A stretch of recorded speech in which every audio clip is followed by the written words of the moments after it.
Kill stiff hips after 60 with one cheap food. Safe for bad knees.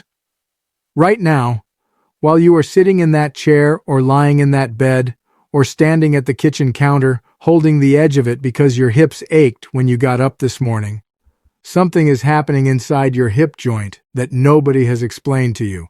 And once I explain it, once you understand what is actually going wrong in there, you will understand why the food I am about to show you costs less than $2 a week, why your doctor has almost certainly never mentioned it, and why women in their 80s who grew up eating the old way had hips that worked better at the end of their lives than most people do at 60. I want to tell you something before we go any further.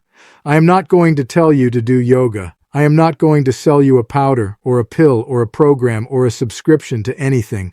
Everything I'm going to show you today either grows in a garden, sits on a grocery store shelf for next to nothing, or is something your grandmother's body already knew how to use before the food companies decided to take it away from her.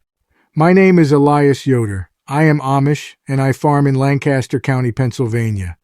I have watched the women in my family and in our community move well into very old age. Not all of them, but the ones who did, who were still walking the garden at 82 and bending down to pick up the grandchildren at 78. They all ate in a particular way.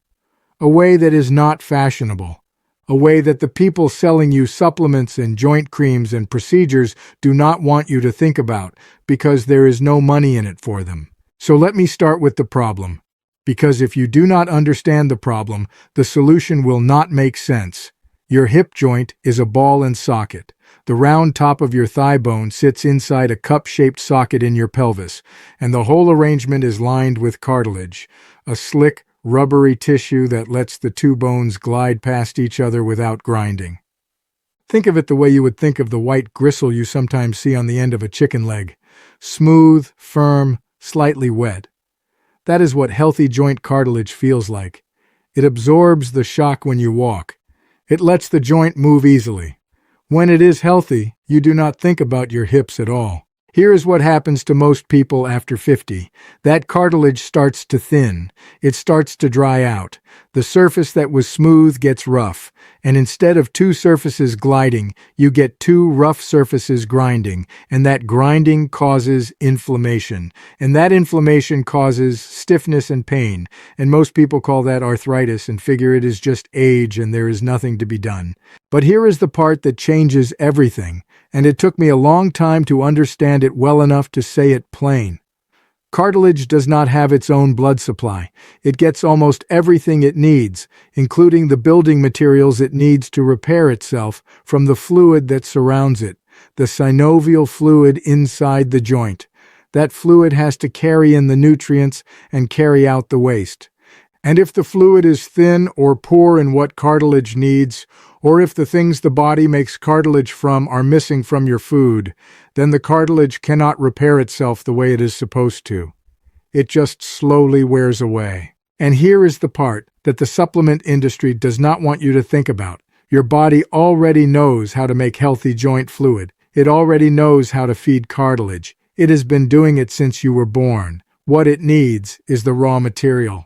And for most of human history, most people got those raw materials naturally, without thinking about it, without buying anything special, because those materials were just in the food. Until they were not anymore.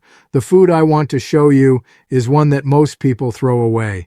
The part of an animal that has been cooked or roasted or simmered and then discarded without a second thought in favor of things that come in a can or a box. The bones. More specifically, the broth made from bones that have been simmered for a long time, a real long time, 12 hours or more, until the joint cartilage and the connective tissue and the marrow have all given up what they hold and released it into the water.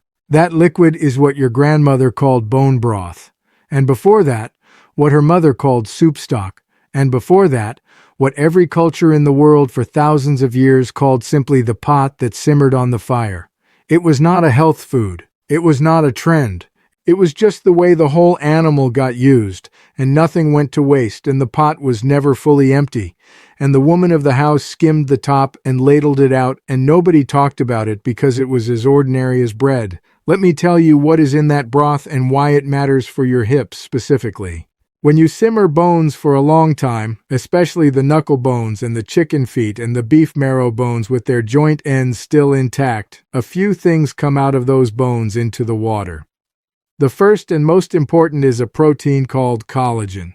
Collagen is the main structural protein in cartilage. It is the scaffolding your joint tissue is built on. When you drink broth that has been made right, you're getting collagen that has been broken down into smaller pieces, what they call gelatin and collagen peptides, that your body can absorb and actually use. And the research on this is real, not anecdote. A study published in 2016 in the journal Current Medical Research and Opinion followed athletes who took collagen peptides for 6 months and found a significant reduction in joint pain compared to those who did not. The University of Pennsylvania ran the trial. Real researchers, real subjects, real results. The second thing that comes out of a long-simmered bone broth is glucosamine and chondroitin.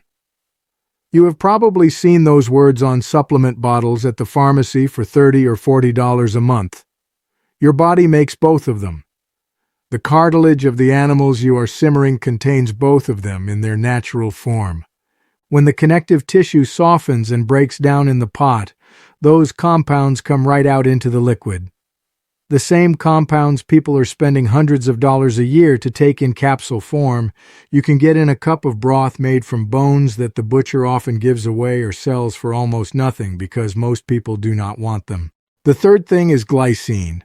Glycine is an amino acid that is abundant in collagen-rich tissue, which means it is abundant in good bone broth. And glycine does something for joints that almost nobody talks about. It is a building block for the synovial fluid itself, the joint fluid that cartilage depends on for its nutrition. Your body uses glycine to help produce that fluid. If you are short on it, the fluid suffers. And the modern diet is short on it because the modern diet threw away the bones and the connective tissue and the organ meats and all the other parts of the animal that used to provide glycine and replaced them with muscle meat alone. Muscle meat is low in glycine. Broth made from bones and joints is high in it. Now, I want to be honest with you the way I always am. Bone broth is not a miracle. It is not going to grow back cartilage that is already gone. If you are bone on bone, if the damage is severe, this is not the thing that fixes it. I will tell you about food, and I will tell you what food can honestly do. And when I reach the limit of what food can do, I will tell you to see the doctor. That is how my grandmother talked, and it is how I talk. What bone broth can do, what the research suggests, and what the old way of eating shows us is slow the wearing down. Feed what is left. Give the body the material it needs to maintain the joint tissue it still has. And for many people, that means less inflammation, less stiffness, more ease in movement, especially in the morning when joints are at their worst. Let me show you how to make it.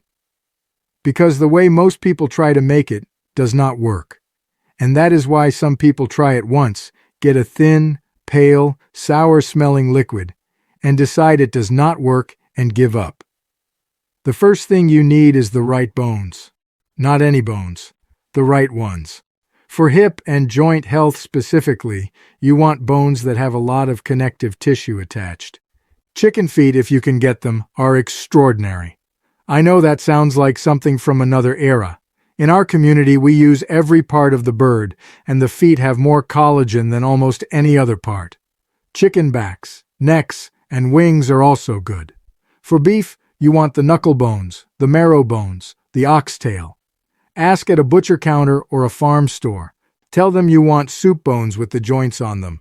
In many places, those bones are nearly free or very cheap because the market for them has collapsed since people stopped making broth. The second thing, and most people skip this, is that you should roast the bones first.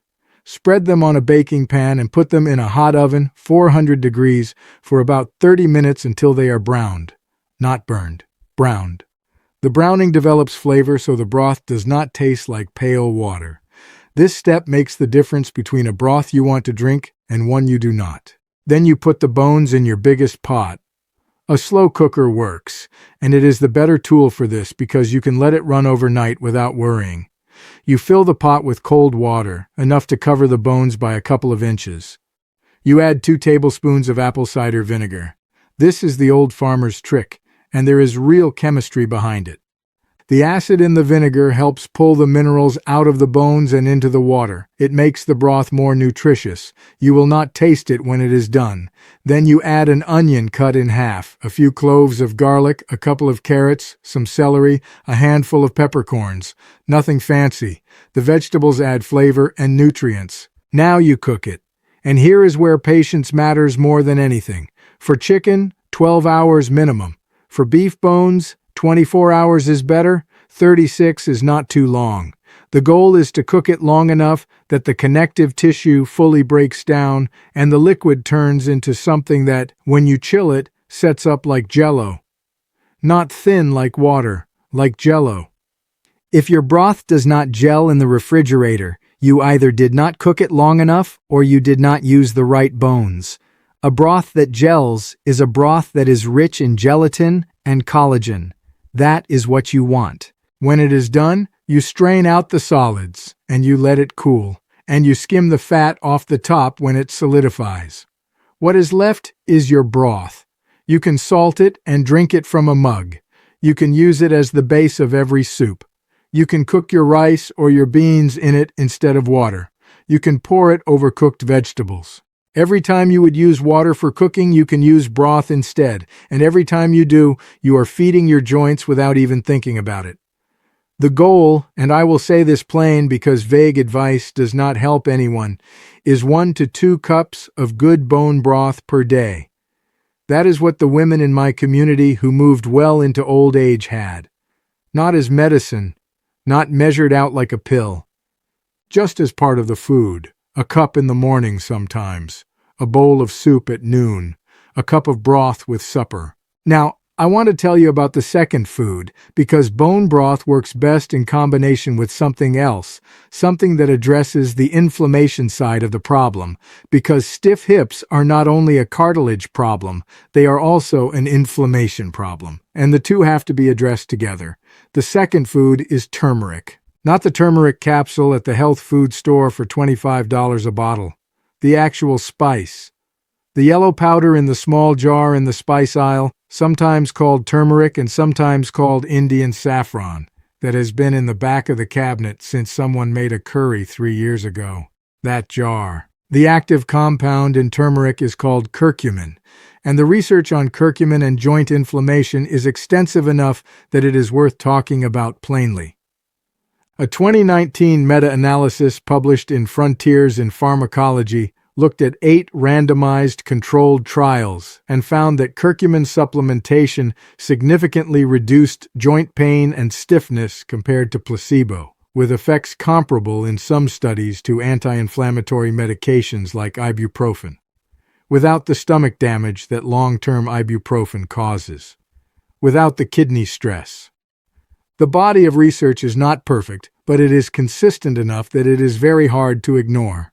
The problem with turmeric is that curcumin on its own is poorly absorbed. Your body does not take it in well from the digestive tract if you just sprinkle it on food and eat it. And this is the thing the spice companies do not advertise, and the supplement companies do not tell you because the supplement form solves this problem for you at a high price. The simple solution, the one that costs nothing and that people have been doing for centuries without knowing the chemistry, is to eat your turmeric with black pepper and fat together. Black pepper contains a compound called piperine.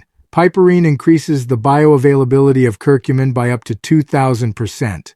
That is not a typo. 2,000. A small amount of black pepper eaten with turmeric dramatically changes how much of the curcumin your body can actually absorb and use.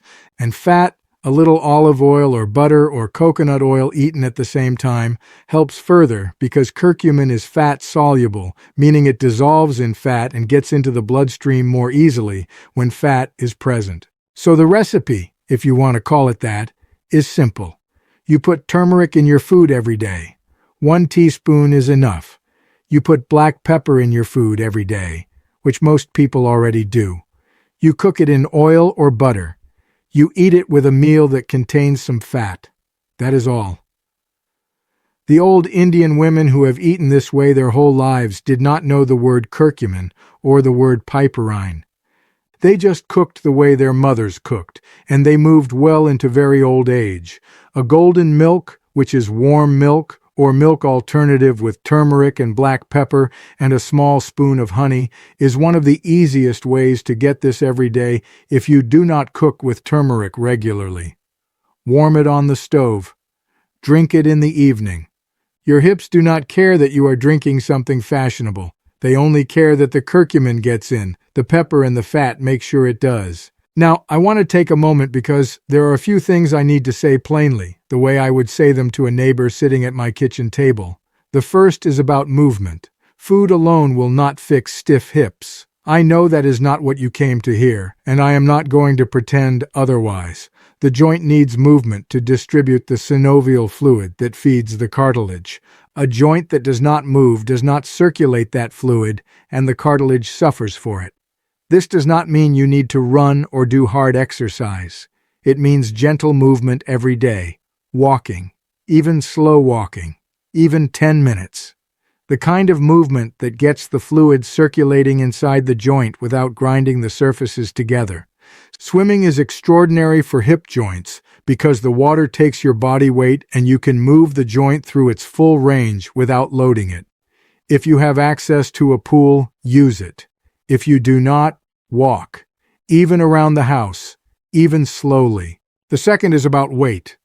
Every pound of body weight you carry puts roughly 3 to 6 pounds of force on the hip joint when you walk. That number comes from research at Johns Hopkins on joint loading, and it is sobering.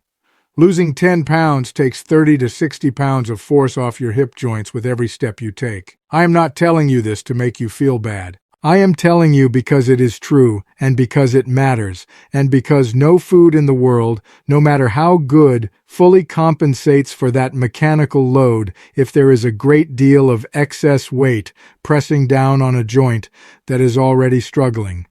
If weight is part of your picture, address it. Not with a crash, not with starvation, but steadily and honestly, because your hips will feel it. The third is about what to cut back on. And this is the part people like least, but it is real. There are foods that drive up inflammation in the body, and inflammation is one of the main drivers of joint pain and stiffness. Sugar is the big one. Not a small amount of sugar in a piece of fruit or a spoonful of honey. The large amounts of added sugar in processed foods, in sweetened drinks, in the packaged things that make up the middle of every grocery store. Sugar signals the body to produce inflammatory compounds, and those compounds make already inflamed joints worse. Highly processed seed oils, the soybean oil and the corn oil and the cottonseed oil in nearly every packaged food, are also inflammatory, and cutting them back and replacing them with olive oil and butter is a change that costs nothing extra and makes a real difference over time. White flour in large amounts has a similar effect for many people, particularly those who have any sensitivity to it. This does not mean you can never eat bread. It means the big shift in the diet over the last 70 years toward more processed grain and more industrial oil and more added sugar has coincided with a very large increase in inflammatory joint disease, and that is not a coincidence. Your grandmother ate more fat than you do and less sugar. She ate more from the whole animal and less from the package. She ate more slowly cooked things and fewer things that came ready to eat. And her hips, if she lived on a working farm, worked until very late in her life. That is worth paying attention to. Let me also tell you about the third food, because these three work together, and leaving one out weakens the whole approach. The third food is sardines, or any small oily fish, mackerel, herring, anchovies. The small ones eaten whole or nearly whole, where you get the soft edible bones along with the flesh. Canned sardines cost less than $2 a can and contain more omega-3 fatty acids per serving than almost any other food. Omega-3 fatty acids, specifically EPA and DHA, are the building blocks your body uses to produce anti-inflammatory compounds called resolvins and protectins. Those are not words I invented. They are the actual names the researchers use for the compounds your body makes when it has enough EPA and DHA. And those compounds do something very specific and very useful for inflamed joints. They signal the inflammation to resolve. They turn down the signal. Not permanently, not overnight, but steadily and consistently, the way a slow tide goes out. A large review published in the Annals of the Rheumatic Diseases found that people with rheumatoid arthritis who consumed omega-3 fatty acids regularly had significantly lower levels of inflammatory markers in their blood and reported less joint pain and morning stiffness. The research on osteoarthritis, which is the common wear and tear type that affects most people over 60, shows similar trends: less inflammatory damage, slower progression. Sardines also contain calcium and phosphorus from the soft bones, and they contain vitamin D, which is essential for calcium absorption and also plays a role in joint health and muscle function. The combination in one small tin is remarkable. Most people eat 1 serving of fish a week.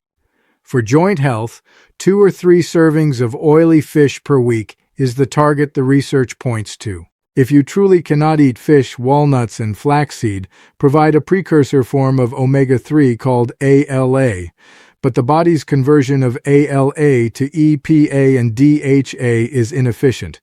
Fish is genuinely better for this specific purpose. But walnuts and flaxseed are far better than nothing, and they are cheap, and they go in oatmeal or salad or anywhere without anyone noticing. So let me gather all 3 together, plain and simple, the way I would say it to someone standing in my kitchen. Every day, 1 to 2 cups of good bone broth, made from joint-rich bones, simmered 12 to 24 hours until it gels when cold. That is your collagen, your glucosamine, your glycine, the raw material for cartilage and joint fluid. Every day, a teaspoon of turmeric with black pepper and a little fat, in golden milk, or in your cooking. That is your anti-inflammatory work, addressing the swelling and stiffness from the inside. 2 or 3 times a week, a serving of sardines or mackerel or herring, the small oily fish eaten with their soft bones. That is your omega-3, turning down the inflammatory signal and giving your body what it needs to resolve the damage. These 3 things together, not one alone, together, and they are cheap. Real bones from a butcher are often next to free. A jar of turmeric is $2. A can of sardines is under $2. The whole approach, done properly, costs less than $5 a week. And here's the question I want you to sit with, because it is the question that has sat with me for a long time. Why does nobody tell you this?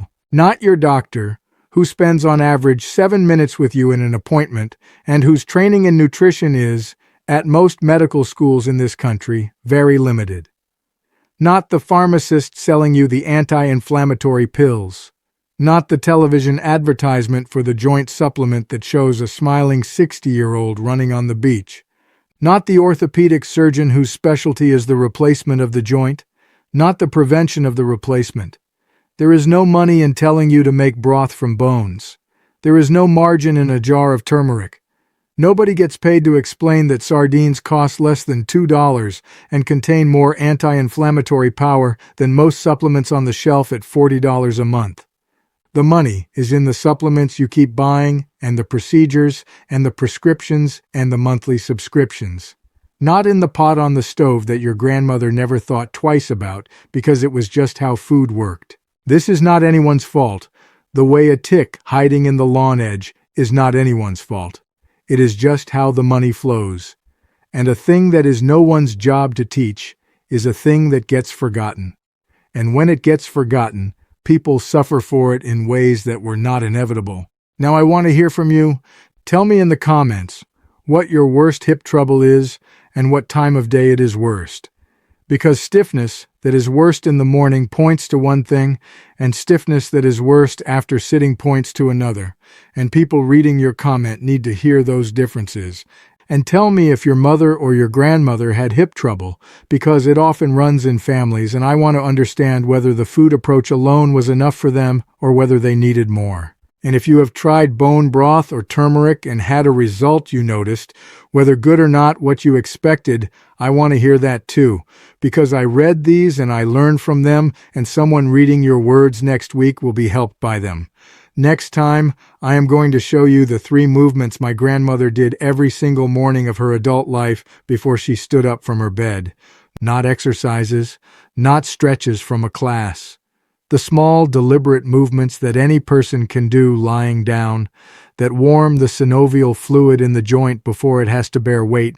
So the first steps of the morning are not the grinding, painful ones that set the tone for the whole day. They take 4 minutes. They cost nothing. And I have never once seen them in a medical pamphlet, though the physical therapists who know their business use versions of them all the time. Bring your patience and bring your curiosity, because the people who kept moving well into old age were not doing anything extraordinary. They were doing small things faithfully, day after day, with the understanding that the body responds to what you give it and suffers from what you withhold. We would do well to remember that. We would do very well to remember it.